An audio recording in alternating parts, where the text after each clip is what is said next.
Good afternoon, Tampa. Mayor Jane here for our Facebook Live. Thank you so much for tuning in.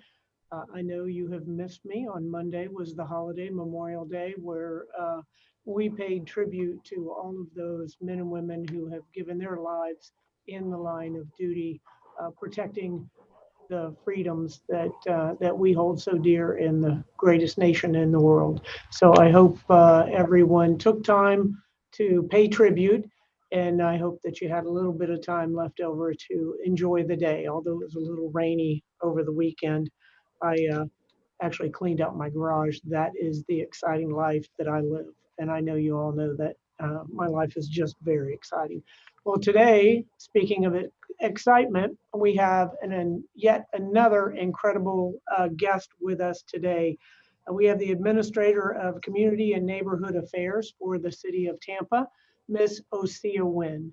So very excited to have you here and to learn about everything that Parks and Recreation, what your group is doing for our community, not only now and throughout this COVID-19 experience that we have had, but the plans for the future that are very, very exciting, and I'm sure everyone wants to hear about. So let me get through some of the updates first. Our case update, we have 1,995 total cases in Hillsborough County and 72 deaths. As I say each and every time, every one of those numbers represents someone's life and an individual who has died and left behind loved ones and left behind family and friends as well. And so we work hard every day to reduce those number of cases and the associated deaths. So I thank all of you out in the community who continue to do what you do every day and take those simple steps to reduce the number of COVID-19 cases. So thank you all very, very much. In the state of Florida, there's 52,634 cases and 2,259 deaths. We have clearly seen an increase here in Hillsborough County. As I've told you before, as we slowly reopened our community, we wanted to ensure that we had those processes and procedures in place so that we would be able to predict any increases in the number of cases that we had and put services into those areas. Currently, with the nursing homes, we still have the task force in progress and in place here in Hillsborough County. We have our emergency manager from the city, the emergency manager from the county, and also the health department. And they are all working together with the state to make sure that we are testing on a regular basis the staff in the long-term care facilities, assisted living facilities, and nursing homes specifically, to ensure that we don't have any large outbreaks in those locations. And so, as you know, we have had a couple of locations in the county that have had outbreaks, but since the task force has been put in place, those have been kept to a minimum. Not to say that it can't happen, but we are monitoring very, very closely. We've also increased the number of tests, and we have individuals getting those tests as well. So that is a very, very good sign that we've dramatically increased the number of tests that we're giving here in our community. Moving forward with the contact tracing, and the health department is conducting that with the assistance of USF School of Health students from there. And then we have the syndromic surveillance system in place, mapping all of the positive cases, also looking at mapping out all of those individuals that have shown signs and symptoms of COVID-19, and looking at that publicly available information on individuals' travels throughout a multi-county area, so that we can, again, predict where there may be outbreaks and then put services down into those areas. Since we have started to open, we have seen an increase, but not a dramatic increase in the number of positive cases. Again, as I have said all along, that as we open up and individuals come back out into the community, we are going to see an increase in the number of positive tests. And as we increase our testing, we'll find those individuals that were asymptomatic or are asymptomatic,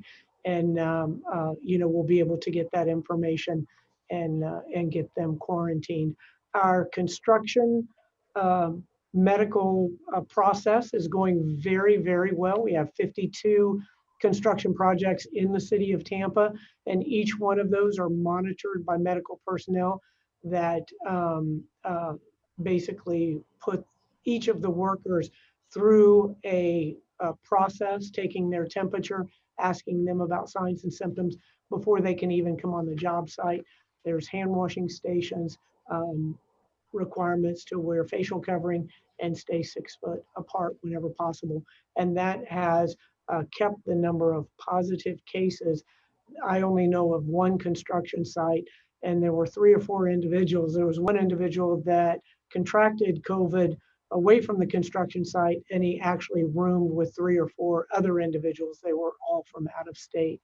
So that has been a wonderful success. We are moving into the second phase of our onetampa.org for all the small businesses. Remember, June 1st, we're going to start the pre-application process June 1st. So go to onetampa.org if you are a small business owner. If you know a small business owner, give them a call and tell them to go to onetampa.org. You have to be located in specific geographic area. Once you go to onetampa.org, you can type in your business address in the icon, and it will tell you if you're in that eligible location, which is a CRA or a low income census tract, which really covers a lot of the city. So make sure you go there. We want to help out as many businesses as we can. We're talking about $5,000 that you can use for past due mortgage, rent, and utilities. So we want to help out as many people as we possibly can. We know that individuals are in need out there, without a doubt.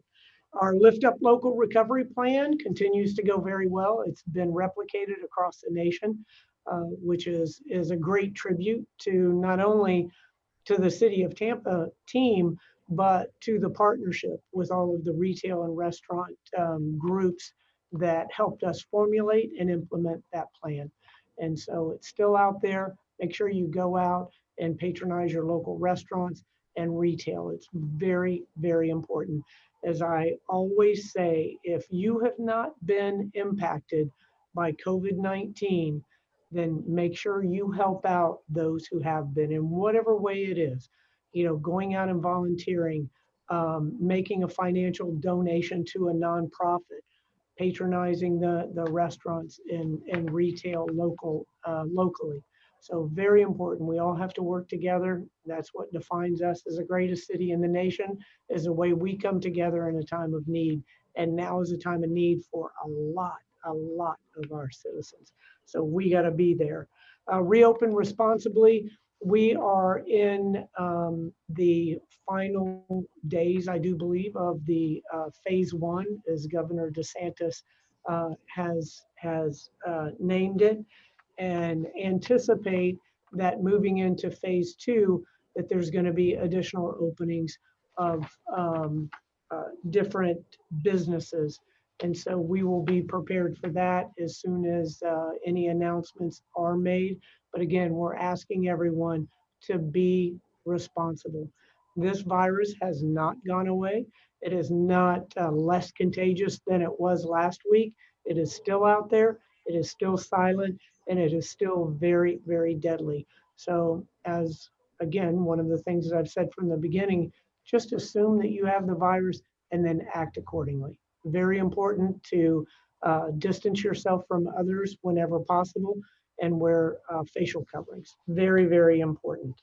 Okay, let's get to the exciting stuff, and let's talk to Ocea. So Ocea Wynn is one of just 4 administrators in the city of Tampa. And you can't tell from on the video, but she is small in stature, but she is a force to be reckoned with. She is mighty. And so I'm so excited to have her heading our Parks and Recreation right now. It's such an important time.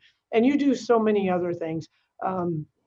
Ocea and Janelle McGregor um, host a podcast or a Facebook Live as well about coronavirus and providing information for neighborhoods on exactly what the impact is, especially in some of our minority neighborhoods, and just information that individuals need to deal with this virus and ensure that they aren't contracting it. But today we are here to talk about a very, very important topic, and that is summer camps. You know, as we start to reopen responsibly, adults are looking to go back to work, but no one is going to go back to work unless they have a safe alternative for their children. And a lot of locations are not opening up for summer camps or summer activities. But here in the city of Tampa, we are opening our summer rec camps. And we're in the process of hiring 350 temporary workers for Parks and Rec and other code enforcement, other jobs as well. So make sure if you have young adults at home that are in need of a job, a temporary job, to go to the City of Tampa's website, tampagov.net, and look for those employment possibilities. So, Osea, let's talk about our summer camp programs. Exactly what does that entail? Give us a definition of what a City of Tampa Parks and Rec summer camp looks like. Okay, Mara, thank you so much for having me on today. Excuse me. So the summer camp program entails two components. One program for our children ages 5 to 12 and a program for our teens, which is the Stay and Play program, and that's for ages 13 through 18. So these programs will commence June 1st for the summer program for the kids. We're doing something a little bit different this year. We're going to start off with a summer kickoff camp. And that kickoff camp will start June 1st and it will last until June 12th. Starting June 15th, that's when we will have our traditional summer camp, the rec camp, recreate, educate, create camp. That's the camp that most everyone is most familiar with. All right, good deal. And is that going to be what parks will you be holding those camps at? The parks where we'll be holding the camps at are our larger park recreation camps that we've held them at years before. For an example, Cyrus Green or NFL Yet. In total, we will have a number of 22 camps that we will have operable as of June 15th. Excellent. And all of that information is up on our website? Yes, it is. All of the information is on the website. The registration process is going on now. We are doing something a little bit different this year with the registration process, in that for the children, the younger kids from 5 to 12, we are actually doing a lottery process for the registration. And today is the last day of the lottery process. Oh my gosh. Do you have any idea how many applications we've had? I don't know as of right this minute, but as of this morning, we had approximately 800 families who registered their kids for the in the lottery process. Wow. So I'm quite sure now by the end of the day, it will definitely be significantly higher. Okay, and so 800 families, and we're looking to be able to entertain for the summer 1,000 children, right? Yes, a little bit over 1,000, yes. Okay, good. And that's good too. That's good news to know as a 1,000 children, but with the families, it's not like the brother's going to get in and the sister's not. It is a family, all the kids get in, right? If they're chosen. Absolutely. Okay. Yes, so if a family gets in and one child in the family gets the lottery, then all of the children within the family will be part of that lottery as well. Okay, and that registration's ending today, so individuals need to get on there and register, right? That is correct. Okay, and Now, so what have we charged in the past, and what are we charging now? so in the past, we charged from $80 to some families. If they qualified, they were able to get their kids into camp for free. Mhm. However, this year, all of the participants, regardless of whether you paid $80 for the summer and past years, all of the participants starting this year for this year will get into our summer camps for free. Right. That's This great. will include if the participant, if the child does not have a summer rec card, we Mhm. will give them a summer rec card as well for the summer. Excellent. All right. And that's great news too, because as we know, so many people, so many families have been impacted by this virus, and the last thing that you need is to have to worry about the safety of your children when you go back to work, and then secondly, uh, having yet another bill added on to those that have come due. So I'm very glad that we're able to do that. Now, you talked about the stay and play earlier. Why don't you talk about what that entails and what go over the age range again for stay and play program? Yes, so the Stay and Play program, that's the program that we host for our teens. So for children or young adults or teens from 13 years old to 18 years old. Now, this program will run 7 days a week during the summertime from 6:30 p.m. to 10:30 p.m. at the traditional 7 Stay and Play locations. Mhm. And that has been wildly, wildly popular. That, of course, was started by my predecessor, Bob Buckhorn, and again has been just very, very popular and gives kids a constructive outlet for their energy, a way to, to get off of the streets and to get into these parks and recreation uh, facilities and avail themselves to just all kinds of positive activities.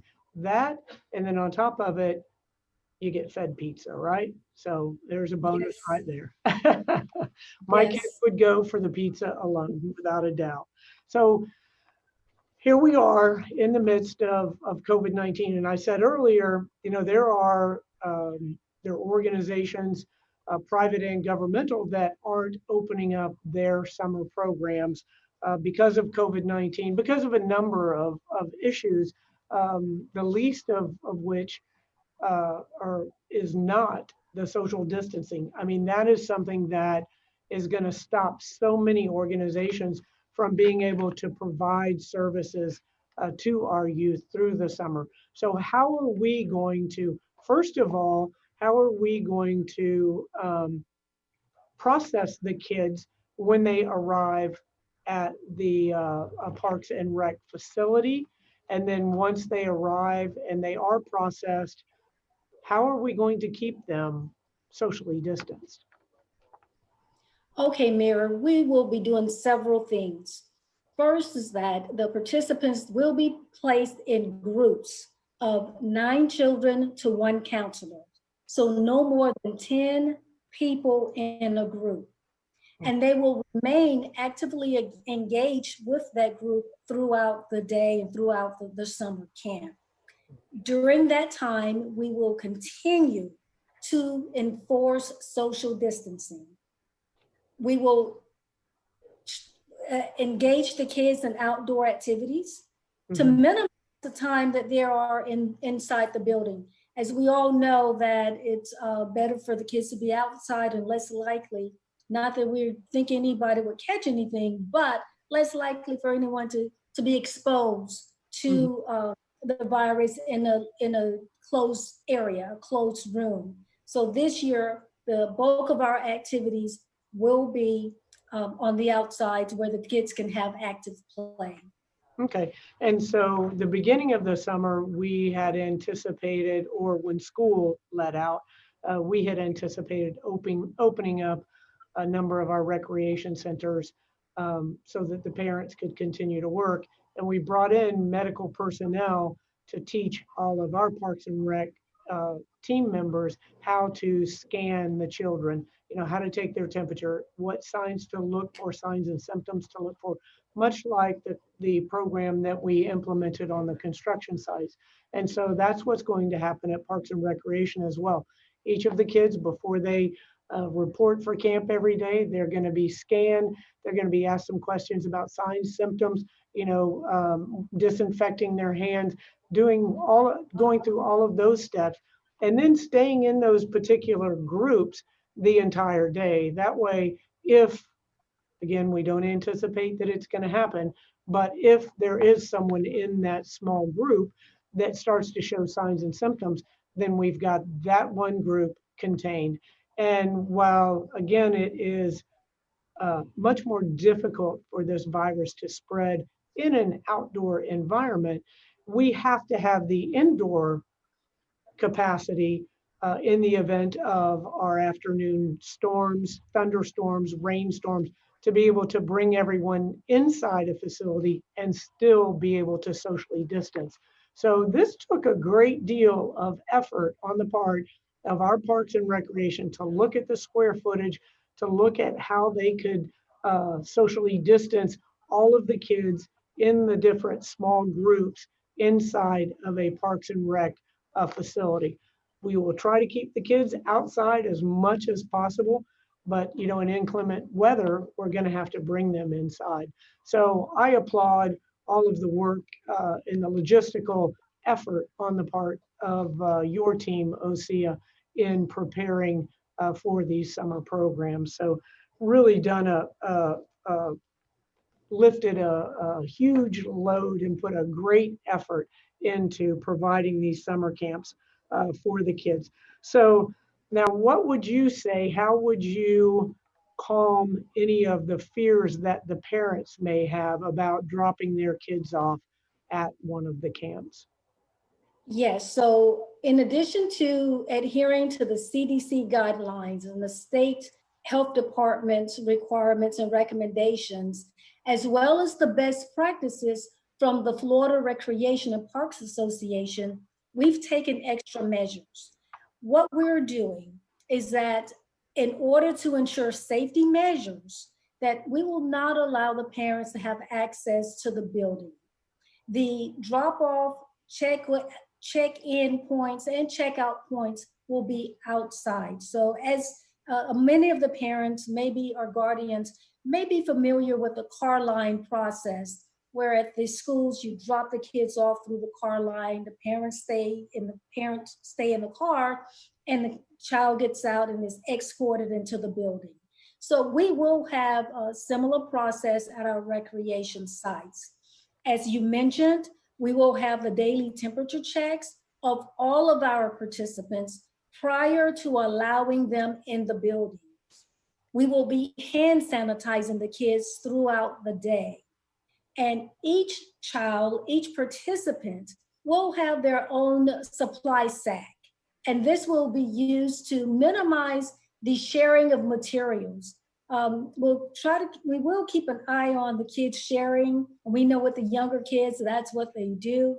But we will be supplying supply sacks for them to minimize or limit the sharing of toys and other material that they may have at the camp. We talked about what the checks for the kids, but we will also likewise have them for all the staff members. The staff members will have their temperature checks throughout the day, as well as having their PPE, their personal protection equipment through the workday as well. So those are some of the precautionary measures we're taking to ensure that the parents, the kids, and the staff members are all safe during this time. Good, good. That's excellent. So here we go with the young kids. You spend all this time teaching them the value of sharing in that way. whatever you do, don't share. That's great. Well, that is wonderful. So before we close, I just want to talk about just a few of the things that your team has done besides find Tom Brady in the park working out, but some of the things that your team has done throughout this COVID-19 pandemic. It really has been such a joy to watch. We have reappropriated a lot of our personnel here in the city of Tampa. You know, the parks and recreation facilities have been shut down. And so there's been a great deal of delayed maintenance, things that they didn't have time for in the past that they've done. But on top of that, all of the signage that you see throughout the city of Tampa, all done by Parks and Recreation team. The chalk drawings that you see on the ground with the 6-foot manatee or the pirate, uh, you know, just reminding individuals to stay 6 feet apart, reminding individuals to stay calm, be kind, all of that messaging, the thank you messages to all of our medical personnel around the hospitals, all of that has come from the Parks and Rec team. They have done just amazing programs that are so creative and put those out on our website to educate the kids, to give the parents a break in their duties of having to educate the kids, entertaining them with puppet shows, all types of videos. Even had kids send in songs, and one of those was recorded dealing with the virus. So many things. We have two of our camps are dedicated to the elderly in our community. Clearly, they once they were shut down, they weren't seeing all of those people, their friends, every day, and so they would call them. They would call each and every one of them each day to make sure that they were okay, and just to be that voice on the other end of the line to see if they needed anything. So again, I just can't thank you, Osea, and I can't thank your team enough for all that you have done to just be that ray of sunshine for our entire community throughout this pandemic. So thank you so much Mayor, for coming on today, and thanks to you and your team as well. you're welcome. And to that point, if I may, we're doing one extra thing. For those summer camp providers who may need guidance in what are some of the safety controls that they should be implementing or considering before allowing kids into their spaces. We will be hosting a webinar through Parks and Recreation that will discuss cleaning and sanitizing and safety measures. So this webinar will take place, it's free, it will take place on Friday, and they're able to get the information from our website. Good, good. And that's tampagov.net. So if you have Yes. any camp that you're going to be opening for the kids starting next week or anytime in the near future, make sure that you go on and register for that webinar, and you can get all of the helpful hints and how to keep your area safe and sound for the kids, and all of the steps that you can take to ensure that the kids are safe while they're in your camp. So yet another Yes. wonderful service provided by our incredible Parks and Recreation team. They are just wonderful, and the level of creativity astounds me every day. So thank you, Osea. Thanks for being our guest. Thank you. Always good to see you. And I want to remind everyone before we close out to go to our website, tampagov.net. Not only can you find out about our Parks and Rec programs, you can register there. You can also find out everything that you need to know about COVID-19, how to avoid contracting it or transmitting it. You can also find out about the financial assistance. You can find out about all of the nonprofits that are out there to help. All of the information that you need. You can still fill out that census. I went on the computer, did my census. It took all of about 5 minutes. And remember the significance of filling out the census and being counted is that that is how we receive our federal money, our federal funding is through the census and correctly counting the number of citizens that we have here. And it's also how we get our political representation in Washington, D.C. So it's how Tampa's voice is going to be heard moving into the future. So make sure that you're counted. Go on and do the census, complete the census. Any information that you need is at tampagov.net. Thank you all so much for joining today, and I can't wait to see you again. Thank you all. Have a great afternoon, and God bless. Thanks, Ocea.